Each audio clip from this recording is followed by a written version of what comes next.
వినుకొండ మర్డర్తో ఉలిక్కిపడ్డ ఏపీలో ఏం జరుగుతోంది? పరామర్శ పేరిట జగన్ ఈ ఘటనకు రాజకీయ రంగు పులమాలనుకుంటున్నారా? ప్రతిపక్షాల వాదనలో నిజమెంత? జగన్ వినుకొండ పర్యటన ఎందుకు వివాదాస్పదమైంది? వ్యక్తిగత కక్షతో జరిగిన హత్య అని తెలిసి కూడా హడావిడి చేశారా? జిల్లా ఎస్పీ ప్రాథమిక దర్యాప్తులో తేలిందేంటి? గతంలో చంద్రబాబు పవన్లను పలుమార్లు అడ్డుకున్న జగన్కు ఇప్పుడు అదే అనుభవం ఎదురైందా?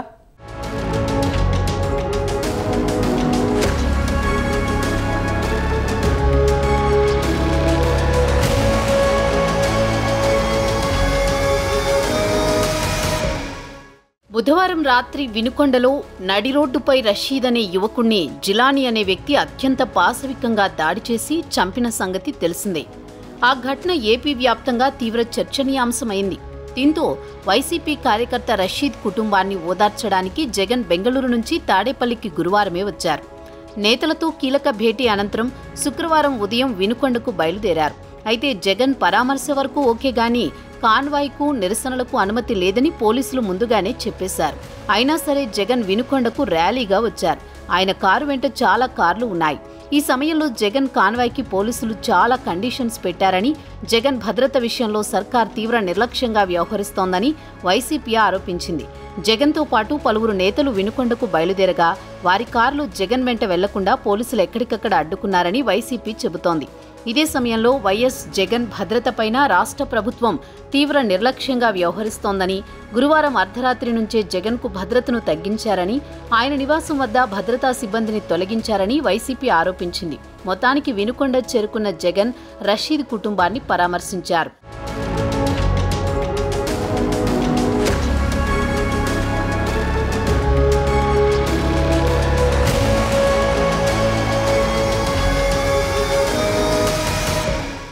నడి రోడ్డుపై జరిగిన రషీద్ హత్య రాజకీయ రంగు పులుముకుంది. హతుడు వైసీపీ వ్యక్తి అని, చంపింది టీడీపీ కార్యకర్త అని, దీని వెనుక రాజకీయ ప్రోద్బలముందని వైసీపీ ఆరోపిస్తోంది. రాష్ట్రపతికి ఫిర్యాదు చేసేందుకు సిద్ధపడుతోంది. మరోవైపు టీడీపీ కూటమి అధికారంలోకి వచ్చిన నెలన్నర కాలంలో దారుణ ఘటనలు చోటు చేసుకున్నాయని జగన్ ఆందోళన వ్యక్తం చేశారు.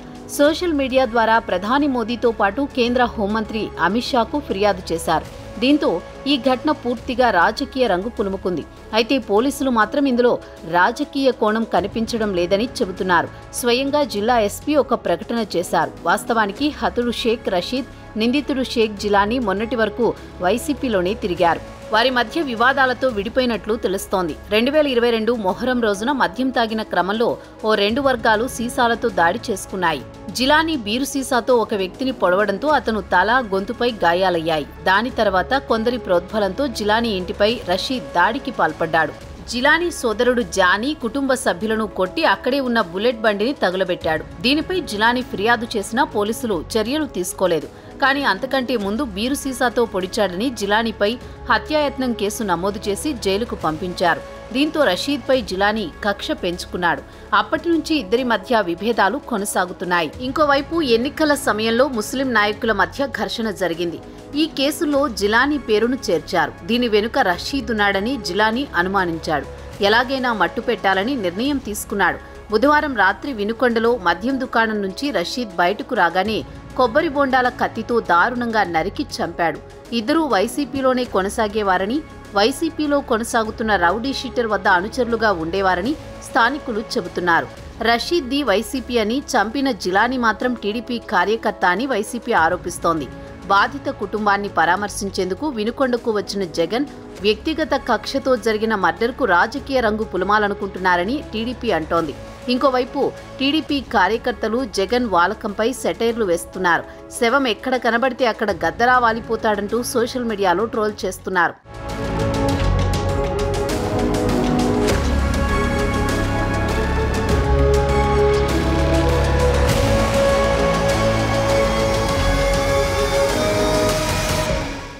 ఇక ఈ హత్యపై ప్రాథమిక దర్యాప్తులో కీలక విషయాలను బయటపెట్టారు జిల్లా ఎస్పీ. ఈ హత్య వెనుక రాజకీయ కోణం ఉన్నట్లు వస్తోన్న వార్తలను తోసిపుచ్చారు. ఎటువంటి పార్టీల ప్రమేయం ఉన్నట్లు ప్రస్తుతానికి కనిపించట్లేదని అన్నారు.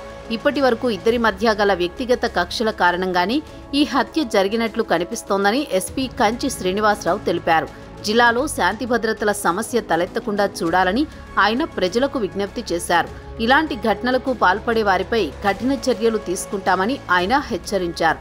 ముందు జాగ్రత్త చర్యల్లో భాగంగా 144 సెక్షన్ విధించినట్లు వెల్లడించారు. వినుకొండ టౌన్లో జిలాని అనే వ్యక్తి తనకి రషీద్ అనే వ్యక్తికి ఉన్నటువంటి వ్యక్తిగత కక్షల వల్ల రషీద్ అనే వ్యక్తిని నరికి చంపడం జరిగింది. ఇటువంటి చర్యలు ఏమైనా కూడా ఎక్కడైనా ఏదైనా రిపీట్ అయితే చట్టపరంగా చాలా కఠినమైనటువంటి చర్యలు తీసుకోవడం జరుగుతుంది. ఎవరైనా వీటిని ఎక్కడైనా ప్రోత్సహించినా కూడా వాళ్ళు కూడా చట్టపరంగా తీసుకునే చర్యలకి బాధ్యులవుతారు. రేపు పట్టణంలో కూడా ప్రజలందరికీ కూడా ఈ విషయాన్ని తెలియజేస్తున్నాము. అందరూ సంయమనం పాటించాలి. ఎటువంటి నేర చరిత్ర ఇకపై కనబడినా కూడా ఉపేక్షించడం జరగదు. దీన్ని గమనించమని పోలీస్ నుంచి ఒక హెచ్చరిక అయితే ఖచ్చితంగా చేస్తున్నాము. ఇప్పటి వరకు ఈ ఇద్దరి మధ్య ఉన్నటువంటి వ్యక్తిగత కక్షలే కారణంగా కనబడుతుంది. ఎటువంటి పార్టీల ప్రమేయం కానీ ప్రస్తుతానికి ఏమీ కనబడడం లేదు. ఇక్కడ 144 సెక్షన్ని అమల్లో పెడుతున్నాము. 144 సెక్షన్ కూడా ఇక్కడ అమల్లో ఉంది అని కూడా తెలియజేస్తున్నాము.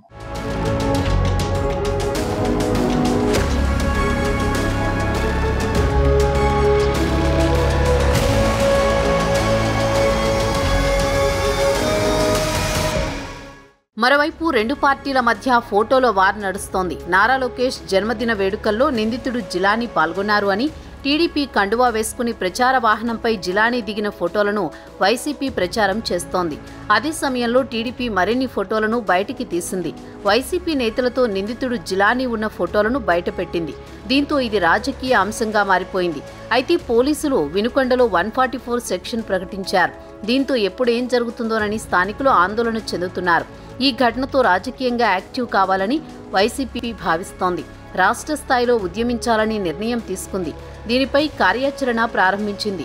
వినుకొండలో మృతుడి కుటుంబాన్ని పరామర్శించిన తర్వాత జగన్ కీలక నిర్ణయాన్ని వెల్లడించే అవకాశం ఉందని రాజకీయ వర్గాలు ప్రచారం జరుగుతోంది.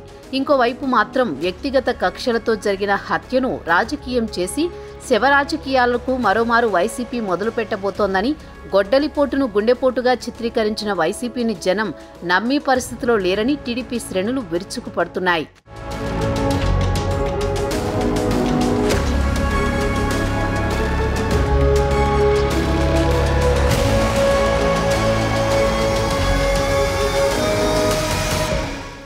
జగన్మోహన్ రెడ్డి ఎన్నికలకు ముందు 175 సీట్లు తమవేనంటూ ప్రగల్భాలు పలికి ఇంత దారుణంగా ఓడిపోయిన తర్వాత ఏ మొహం పెట్టుకుని ప్రజల మధ్యకు రాగలరు? అసలు రాష్ట్రంలో ఉంటారా, విదేశాలకు పారిపోతారా అని అనుకున్న వారందరూ జగన్ గురించి చాలా తక్కువ అంచనా వేశారని చెప్పొచ్చు. ప్యాలెస్లో నెల రోజులు మేధోమదనం చేసిన తర్వాత ఇకపై ఏ విధంగా ముందుకు సాగాలో మార్గం కనిపెట్టినట్టే ఉన్నారు. చేతిలో ఉన్న బలమైన మీడియా, సోషల్ మీడియా ద్వారా రాష్ట్రంలో శాంతి భద్రతలు క్షీణించాయని గట్టిగా ప్రచారం చేస్తూ చంద్రబాబు ప్రభుత్వంపై ఒత్తిడి పెంచుతూ తప్పటడుగులు వేసేలా చేయడమే జగన్ వ్యూహమని అంటున్నారు.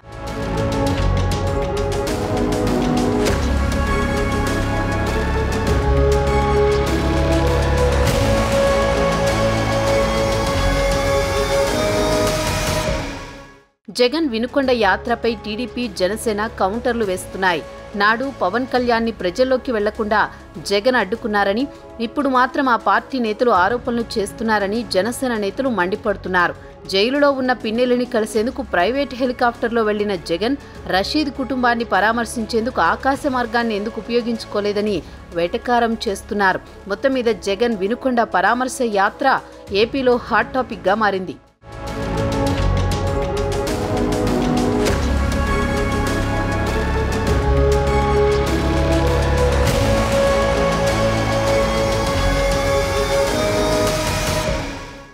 ప్రపంచంలోనే యూత్లో అత్యధిక ఫాలోయింగ్ ఉన్న నాయకుడు పవన్ కళ్యాణ్.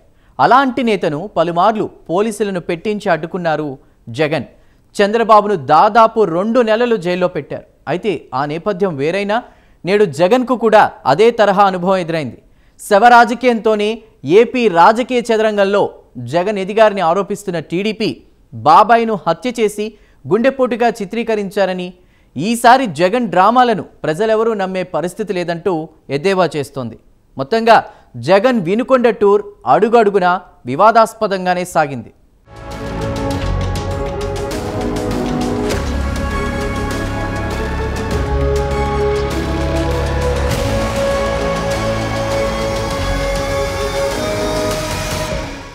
ప్రజలు అధికారం ఇచ్చినప్పుడు చక్కటి పరిపాలన అందించడం ఆయా పాలకుల బాధ్యతగా గుర్తించుకోవాలి. కానీ తమ చేతుల్లో అధికారం ఉంది కదా అని ప్రతిపక్షాలను చులకనగా చూస్తే, లేదంటే అణిచివేయాలని చూస్తే దాని పర్యవసానం ఎలా ఉంటుందో, ప్రకృతి కూడా వారికి ఎటువంటి రిటర్న్ గిఫ్ట్ తిరిగి ఇస్తుందో ప్రస్తుతం జగన్ ఉదంతమే ఎగ్జాంపుల్ అని అంటున్నారు రాజకీయ పరిశీలకులు. గతంలో జగన్ సీఎంగా ఉన్నప్పుడు పవన్ కళ్యాణ్ చంద్రబాబులను ఏ విధంగా అడ్డుకున్నారో, వారిపై పోలీసులను అడ్డం పెట్టుకుని ఎలా ఉక్కుపాదం మోపారో ప్రత్యేకించి చెప్పక్కర్లేదు. పవన్ కళ్యాణ్ను విశాఖపట్నం నోవాటెల్ హోటల్ వద్ద బయటికి రానియకుండా పోలీసులను మోహరించి ఆనాటి జగన్ ప్రభుత్వం అడ్డుకుంది. ఇక తెలంగాణ ఏపీ బోర్డర్ దగ్గర కూడా ఎంతటి హంగామా జరిగిందో తెలిసిందే. వందలాది మంది పోలీసులు పవన్ను ఏ విధంగా అడ్డుకున్నారో ప్రత్యేకించి చెప్పక్కర్లేదు. ఇక చంద్రబాబు పర్యటనకైతే 1,00,000 ఆంక్షలు. బాబు పర్యటనకు అనుమతి ఇవ్వకుండా ఎంతగా ఇబ్బంది పెట్టారో అందరికీ తెలిసిన విషయమే. చివరికి చంద్రబాబును అరెస్టు సైతం చేసి 2 నెలల పాటు జైల్లో నిర్బంధించారు. అయితే కాలమెప్పుడూ ఒకేలా ఉండదు కదా. కట్ చేస్తే 2024లో జరిగిన ఎన్నికల్లో వైసీపీ చిత్తుగా ఓడిపోయింది. టీడీపీ, జనసేన, బీజేపీ కూటమి అధికారంలోకొచ్చింది. నాడు పవన్ను, చంద్రబాబును ఏ విధంగా అయితే జగన్ అడ్డుకున్నారో నేడు జగన్కు అదే అనుభవం ఎదురయ్యింది. అయితే ఆనాడు వారి కార్యక్రమాల కోసం పవన్, చంద్రబాబు సమాయత్తమవుతున్న తరుణంలో ఆయా రాజకీయ సంబంధిత కార్యక్రమాలు చేసుకోవడానికి వీలు లేదంటూ జగన్ సర్కార్ నాడు బాబు, పవన్లను అడ్డుకుంది. అయితే ఆ నేపథ్యం వేరైనా ఇప్పుడు మాత్రం జగన్ వ్యక్తిగత కక్షతో జరిగిన హత్యకు రాజకీయ రంగు పులుముతున్నారని టీడీపీ అంటోంది. గతంలో రషీద్, జిలానీలు వైసీపీలో ఉన్నప్పుడు జిలానీపై, జిలానీ కుటుంబ సభ్యులపై రషీద్ దాడులు చేయడం, అలాగే బైకులు తగలబెట్టడం, ఇంట్లో వస్తువులను పగలగొట్టడం, తిరిగి వారిపైనే కేసులు పెట్టి వేధించడం లాంటి ఘటనలతో కక్ష పెంచుకున్న జిలానీ మొన్న రాత్రి రషీద్పై దాడి చేశాడు. అయితే అది కేవలం వ్యక్తిగత కక్షలతో జరిగిన మర్డర్ అని వినుకొండలో ఏ చిన్న పిల్లోన్ని అడిగినా చెబుతుంటే, జగన్ మాత్రం తెలుగుదేశం వాళ్లు తమ పార్టీ కార్యకర్తలను చంపేశారంటూ చేసిన హడావిడి ప్రజలెవ్వరూ విశ్వసించడం లేదని టీడీపీ చెబుతోంది.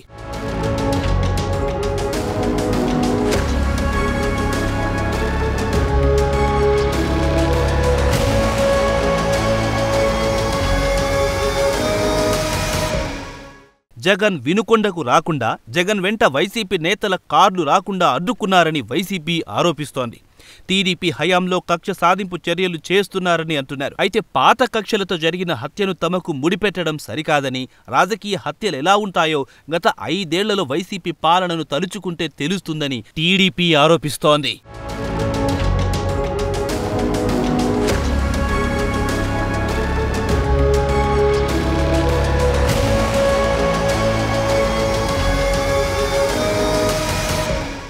ఏపీలో వైసీపీ ఆగడాలు గత 5 ఏళ్లలో ఏ రేంజ్లో సాగాయో తలుచుకుంటేనే ఒళ్ళు గగురు పొడుస్తుందని టీడీపీ అంటోంది. ప్రశ్నించే గొంతుకలను నొక్కేశారు. ఎదిరించి నిలబడితే ఆస్తులను ధ్వంసం చేశారు. ప్రతిపక్ష పార్టీలు సభలు, సమావేశాలు పెట్టుకోవడానికి కూడా సాహసించలేకపోయారు. దాడులకు తెగబడ్డారు. ఏపీలో జగన్ అధికారంలో ఉన్నప్పుడు ఎంతమంది టీడీపీ నేతలు, కార్యకర్తలు జైలుకు వెళ్లారో, ఎంతమంది టీడీపీ, జనసేన నేతలు, కార్యకర్తలపై కేసులు నమోదయ్యాయి అంటే అబ్బో చాలా మంది జైలుకు వెళ్లారు. చాలా మందిపై కేసులు నమోదయ్యాయని చెప్పొచ్చు. వైసీపీ ప్రభుత్వంలో తమపై కక్ష సాధిస్తున్నారని టీడీపీ, జనసేన నేతలు, కార్యకర్తలు విమర్శలు చేశారు. చాలా మందిపై ఊహించని కేసులు పెట్టి కావాలని జైల్లో పెట్టారని గుర్తు చేస్తున్నారు. టీడీపీ, జనసేన కార్యకర్తలను ఎలా వేధించాలో అలా వేధించారని, అనేక మంది జనసేన, టీడీపీ కార్యకర్తలపై వైసీపీ నేతలు, కార్యకర్తలు దాడులు చేశారని చెబుతున్నారు.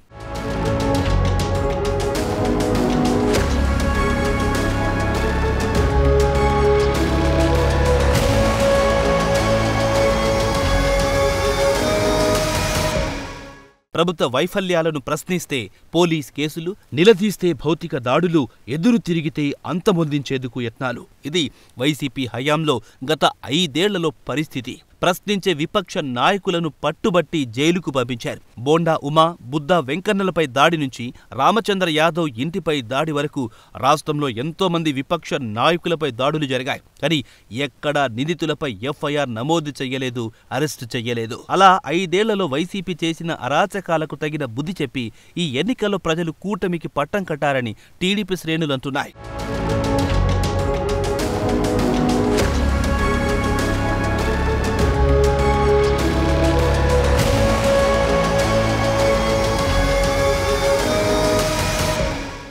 మేం అధికారంలోకొస్తే ఇలాంటి రాజకీయ అణిచివేత ఉండదు అంటూ ప్రజలకు హామీ ఇచ్చి 2019 ఎన్నికల్లో వైసీపీ అధికారంలోకొచ్చింది. అయితే అవన్నీ మాటలకే పరిమితమైపోయాయి. సోషల్ మీడియాలో పోస్టు పెడితే అరెస్టు చేస్తారా అని ప్రతిపక్ష నేతగా ఉన్నప్పుడు నిలదీసిన వైఎస్ జగన్మోహన్ రెడ్డి తాను అధికారంలోకొచ్చాక వందలాది మంది నెటిజన్లపై కేసులు పెట్టారు. టీడీపీ, జనసేనకు చెందిన ఎంతో మంది నెటిజన్లపై వైసీపీ సర్కార్ కేసులు పెట్టి కటకటాల్లోకి పంపింది. ఇలా వైసీపీ 5 ఏళ్ల కాలంలో తమ నాయకులపై, కార్యకర్తలపై దాడులు చేసి కేసులు పెట్టారంటూ టీడీపీ ఆరోపిస్తోంది.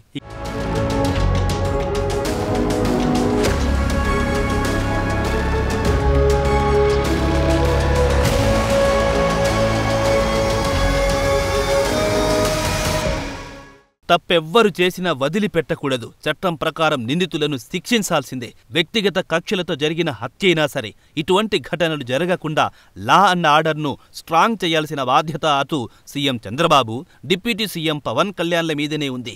భయానక వాతావరణం కంటిన్యూ అయితే రాష్ట్రంలో పెట్టుబడులు పెట్టేందుకు కూడా ఎవ్వరు ముందుకు రాకపోవచ్చు. వైసీపీ హయాంలో జరిగింది కూడా అదే.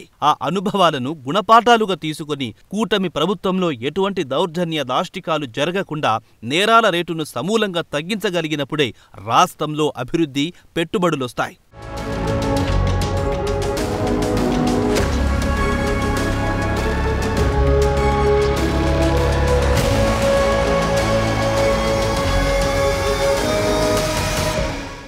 మొత్తానికి హత్య ఎవరు చేసినా తప్పు తప్పే. అటువంటి అమానవీయ ఘటనలకు సమాజంలో చోటు లేదు. కూటమి ప్రభుత్వంపై లా అండ్ ఆర్డర్ను సెట్ చేయాల్సిన బాధ్యత ఉంది. మరోమారు ఇటువంటి ఘటనలు రిపీట్ కాకుండా పోలీస్ వ్యవస్థను అలర్ట్ చేయాలి. జిలానీ వంటి వారికి చట్టపరంగా కఠిన శిక్షలు అమలైతే మరోమారు ఇటువంటి ఘటనలు జరగకుండా ఉండే అవకాశం ఉంది. చూడాలి మరి కూటమి ప్రభుత్వం ఇలాంటివి జరగకుండా ఎలాంటి జాగ్రత్తలు తీసుకుంటుందో అన్నది.